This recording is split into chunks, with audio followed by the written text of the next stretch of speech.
G'day Earthlings, Dr. Rank here, and welcome to Gaming Legends, the show that always manages to steal your heart. Sly Cooper is a master thief on a quest to avenge his father's murder and reassemble a family heirloom. But, thanks to the actions of a certain time-traveling skunk, he seems to have misplaced a different family heirloom. Can you beat Sly Cooper and the Thievius Raccoonus without swinging the cane? Don't you mean, can you beat Sly Raccoon without swinging the cane? That is what we call it over here in Australia. Nope.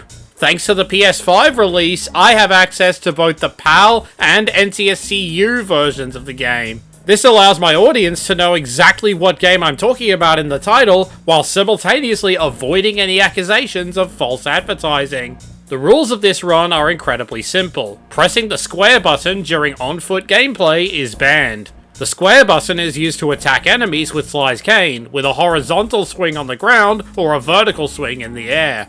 Anything that does not use the square button is fully allowed, including the backhand swing Sly does automatically when landing from a jump, and grabbing things with the circle button. After all, this isn't swinging the cane, it's swinging with the cane. The run is complete when we win the final battle against Clockwork. Plus, as a bonus challenge, we'll also be aiming for the true ending by opening every single vault. Not doing the Master Thief sprints though, I have a life. And finally, all emulator features, including save states and rewinds, are banned. Without further ado, let the heist begin! Right out of the gate, we're met with a roadblock in the Paris tutorial.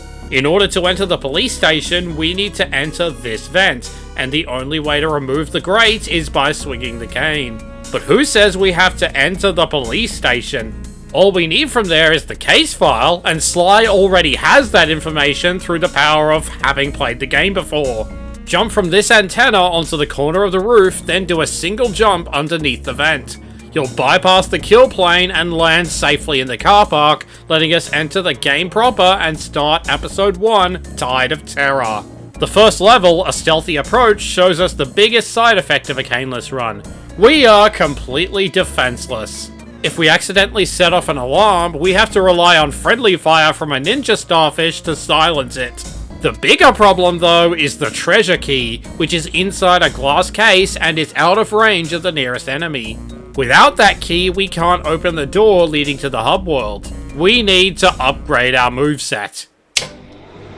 Each level has 20 to 40 clue bottles. If we collect all the bottles in a level, we can open that level's vault and unlock a new ability for Sly to use. Most levels have at least one bottle inside a safe, which requires 2 cane swings to destroy. But in a stealthy approach, every single bottle is already out in the open. Not that getting all 20 is easy. There are 2 bottles on the mast of this ship, which you're supposed to knock down with the cane. Someone in the Sly speedrunning Discord did manage to reach the bottles by doing a precise jump from the middle of the mast, but I was unable to replicate this for myself. I did have another idea though. When Sly falls into water with a lucky charm, he gets lackitude back to the last solid ground he was standing on, leaping in the air to do so. If you land from a jump and press X fast enough, Sly will jump without updating his last known position. Using this, we can manipulate the trajectory of the rescue leap and pass straight through the bottle. Without collecting it! Turns out, Sly is intangible during the rescue state, meaning he can't collect items until he lands. With all other options exhausted, we use 1 cane swing to knock down the bottles. You fail. But now, we can open the vault in a stealthy approach and unlock Drake Cooper's fast attack dive. This allows us to finally break the glass and get our first key. But Dr. Rank, the dive animation still uses the cane. Isn't this supposed to be a caneless run? Well, there are 2 reasons why the dive is allowed. Firstly, it uses the triangle button instead of the square button. Secondly, I asked if you can beat the game without swinging the cane, and the dive animation is clearly a twirl. Not that the dive is a perfect substitute for the regular cane swing, it puts us in a fixed trajectory for the duration of the move, and it can't be used in the air. But it's all we got for now, at least until we open a few more vaults. We can use the dive to break open safes, as well as the Raleigh busts in High Class Heist. This allows us to get enough clue bottles to unlock Sally Cooper's fast getaway raccoon roll. Unfortunately, the roll is a purely speed-based ability with no offensive power, and like all triangle button actions, is mutually exclusive with the dive. Into the Machine introduces furnace doors that must be closed with an aerial attack. But since the dive is a grounded move only, we can't close them yet. You can just barely jump on top of them, but it's pretty tight. There's also a bottle hanging from this bridge which you'd normally grab with a cane swing. Thankfully, we can still reach it with a dive, and even when you drown afterwards, the bottle remains in your inventory when you respawn. We also need a dive to open this pipe, and I highly recommend having a lucky charm in case you overshoot. This walrus is a bit tricky to dive into from the front due to the elevation, so I instead recommend taking him out from the side. The final stretch of the level takes us through multiple furnace doors back to back. It is theoretically possible to jump over all of them, but you'd need task-like precision. Alternatively, you can keep dying over and over until you start respawning with a lucky charm, then use that to damage boost through the entire hallway and reach the key. This is also our third vault in the episode, which always contains blueprints, allowing us to find hidden clue bottles in first-person view. Offer expires in episode 2. Fire down below has 2 more back-to-back furnace doors with almost no solid ground immediately after, and then an even longer hallway in the next room. Damage boosting is the best solution in both cases. The vault is actually at the very start of the level this time, and opening it gives us Dev Kooparinda's slow motion jump. Not useful on its own, but it will advance the queue for later abilities. A Cunning Disguise is based entirely around stealth, so it's a piece of cake. Though I simply must show off the time I got caught by a guard and he kept shooting me while I was in the barrel. But that pales in comparison to what we get from the vault, Chris Cooper's dive collection. From now on, if we select the dive ability and press triangle in the air, Sly will perform a ground pound. This finally gives us some aerial combat capability. The gunboat graveyard goes by very easily with this ability, with the vault unlocking Karen Cooper-Giwa's coin magnet. Treasure in the Depths is a twin-stick shooter that doesn't even use the cane, giving us the final key we need to unlock the boss level, the Eye of the Storm.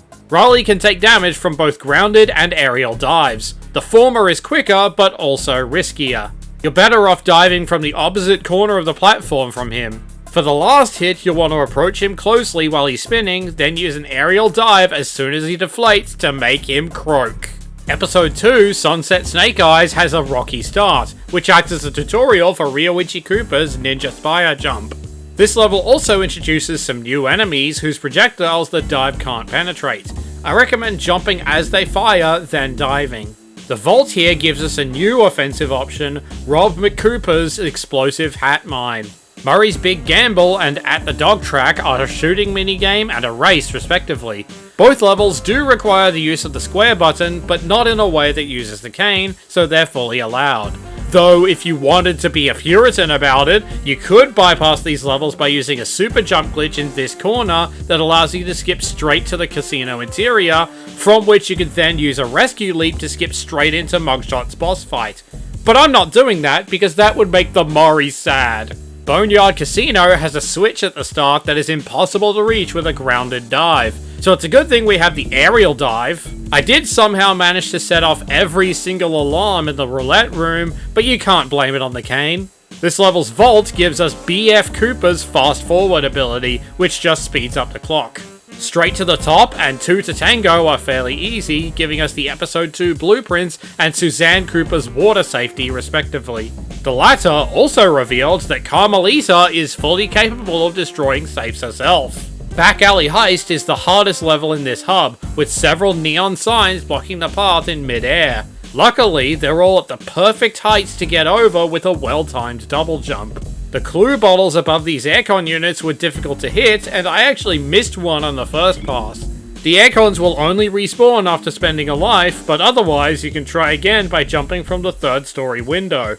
This just barely lets us get all the bottles for Sir Andrew Cooper's Thief Replica, aka the Decoy. With our 14th key in hand, we can enter Last Call for the boss fight with Mugshot.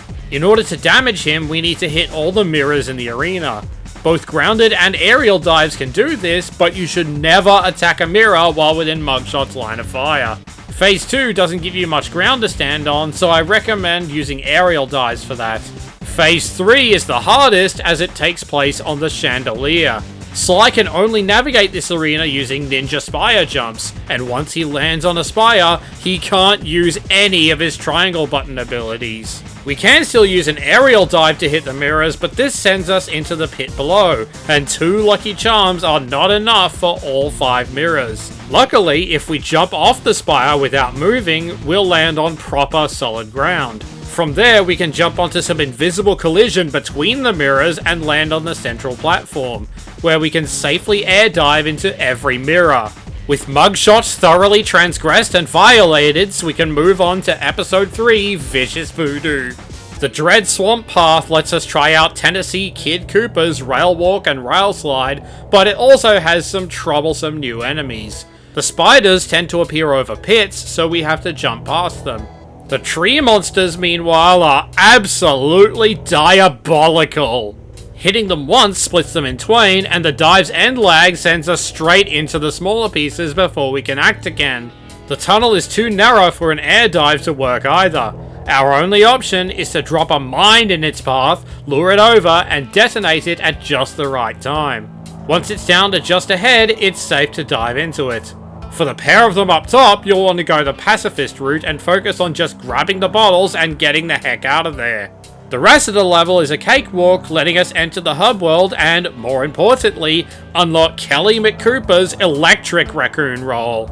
From now on, the roll move has an actual damaging hitbox. Sometimes. It's a little buggy. Unfortunately, Episode 3 is the one episode in which skipping straight to the boss is impossible. The loading zone simply does not exist until we deposit all 7 keys. We have no choice but to do every single level here. The lair of the beast has several rails littered with candles. Just like with ninja spires, Sly can't use the triangle button while on a rail, meaning we have to jump over the candles instead. Unfortunately, there are several spiders blocking the path too, and while I was able to jump past a few of them, I got stuck at this one. There is a way to skip straight to the key by walking along the outside wall, but the final jump requires a cane swing to stall in the air. We have to go the long way around. But then I remembered, we took swimming lessons from Suzanne Cooper. If we do an air dive into a spider, we'll land in the water below and return back to the rail without taking damage. This even becomes a viable strategy in the snake chase, as rescue leaps here advance Sly forwards. Plus, if you have a lucky charm when you enter the water, you can skip the drowning animation by pressing X. On my first playthrough, I accidentally skipped the vault like an idiot, so I had to play the level a second time to unlock Bruce O'Coop's computer hacking technique. If you don't collect this upgrade, we cannot be friends. A grave undertaking is one of the hardest levels to do caneless. Not only are there more tree monsters around, but also ghosts that spawn infinitely from gravestones. Rolls are better at getting multi-kills than dives, but only when they actually work. Most of the time, your best chance to get past safely is by damage boosting. For this part, you'll want to lead the ghosts around in circles while taking out the gravestones and candles. Once you reach the trampoline, all the ghosts will decide their shift is over.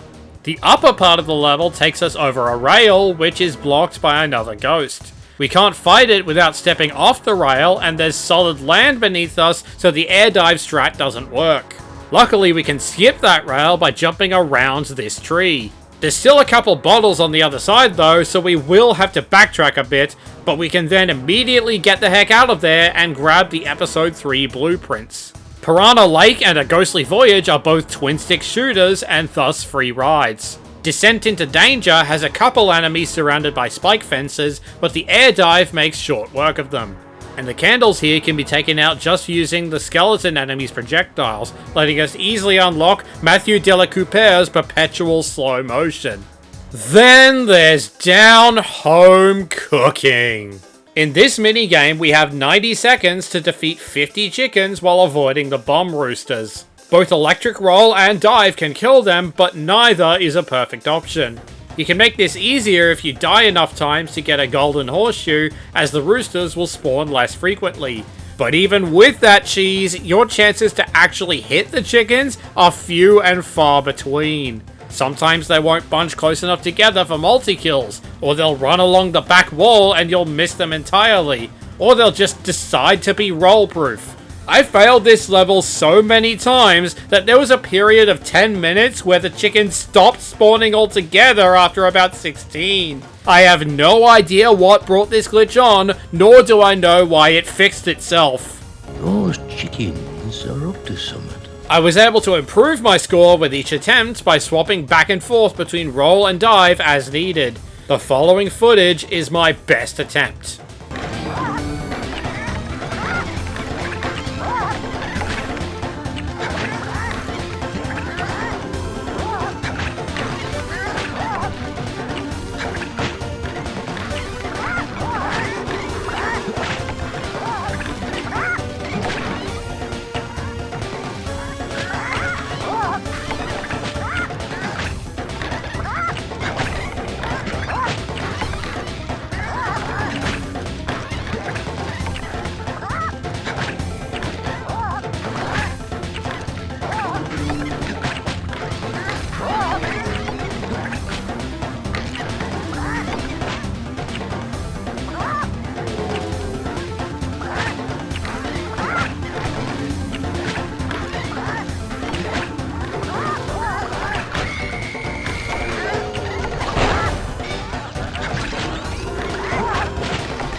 After that feathery nightmare, we can finally enter a deadly dance, play Ms. Ruby's rhythm game, and unlock Slight and Carmen's invisibility move. Time for episode 4, Fire in the Sky. A perilous ascent has a shortcut at the end that lets you skip straight to the top by hitting the fireworks from below, but dives can't reach that high, so we'll be taking the long way around. But of course, we can't enter the hub world without Huckleberry Koopa's moving invisibility. It is possible to skip straight to the boss in this hub, but that would be hard and boring. The Flaming Temple of Flame has some platforms that rise when you hit their fireworks, and it turns out dives are perfectly valid for this. For the vault, we get Sir Augustine of Koopa's briefly defy gravity, meaning we won't take damage from bottomless pits anymore. The moving invisibility upgrade comes in handy in the Unseen Foe, as we can use it to sneak up on flashlight guards from the front and take them out with a dive. This level is also where we pick up the episode 4 blueprints. The King of the Hill, Rapid Fire Assault, and a Desperate Race are inherently caneless, leaving us with only one true level in this episode, Duel by the Dragon. There's a couple mid-air fireworks we need to hit, but we can easily dive into them from above. More interesting though is the vault in this level, which if you've been keeping track, is the last vault we have left to open. Normally the 20th and final vault can't be opened until after you beat the game, as Bentley has trouble reading Clockwork's handwriting. However, the vault counter the game uses for this check also includes the vault in the police HQ, which just contains a case file. Since we skipped that vault by way of skipping the entire level, the game registers Duel by the Dragon as vault number 19 out of 20, and thus gives us the code of 23 as number 1. This awards us with the final ability, Colonel Reed Cooper's Time Stopper, and instantly takes us to the true ending and the credits. But just because the credits rolled doesn't mean we're done here. After all, we've still got to fight the Panda King. Dive into the fireworks to light the fuse, then hook on to enter the boss level, Flame Foo. We can use our new stun ability to freeze Panda King in place for a safer approach, but we can't do any actual damage with it. When a window opens up, equip roll, walk right up to him, and mash triangle to rapidly drain his health bar. You don't need to worry about its glitchiness here, only Panda King's flames can actually hurt you. After about 3 minutes, his health bar will reach 0. Your skill with that cane is unparalleled. Come again for Big Fudge? With Otto Van Cooper's turret design recovered, we can enter the finale, the Cold Heart of Hate. The first few levels are no more difficult than usual since they rely on vehicles. We don't even have the cane enabled until a daring rescue, and even then we only need to attack like twice. A temporary truce is actually a dev-intended caneless level, albeit one where we play as Carmelita. During this sequence, we can actually see Sly grab onto a pole with his bare hands, thus proving that the circle button is perfectly legal. But, of course, trouble starts the instant we get the cane back. Sinking Peril is almost entirely rail-based, and the path is blocked by some gears that you're supposed to destroy. Neither Suzanne nor Sir Augustine can help us here. The lava will damage us no matter what. It is possible to jump around the gears, but 9 times out of 10, you'll land on the wrong target when you press circle. But if you mash X fast enough, you can do a ledge grab over the gear and easily land on the other side. This will take a bit longer than usual, but with some speedrun strats like double jumping over the electric gates, you should have plenty of time. And with that, we've finally reached the final boss level, A Strange Reunion. The first 2 phases of Clockwork's boss fight are done with the jetpack, so they're basically free. The final phase does take place on foot, but once you get onto Clockwork's back, he's not physically capable of attacking you. Though he can still push you off if he's feeling like a jerk. Stand on the center of his back and spam dives to disassemble Clockwork once and for all. With the Thievius Raccoonus fully restored, the Sly Cooper caneless run ends with 1 cane swing. Just 1! And even that one is theoretically possible to overcome. If you manage to do a full caneless run in 1 sitting for yourself, you will legally be better at video games than me. But if you'd rather watch from a safe distance, you can check out the livestream archives in the description. And before you ask, yes, I do plan on doing the other Sly games eventually as well. Subscribe so you don't miss them. That's all for now, and I will see you down under.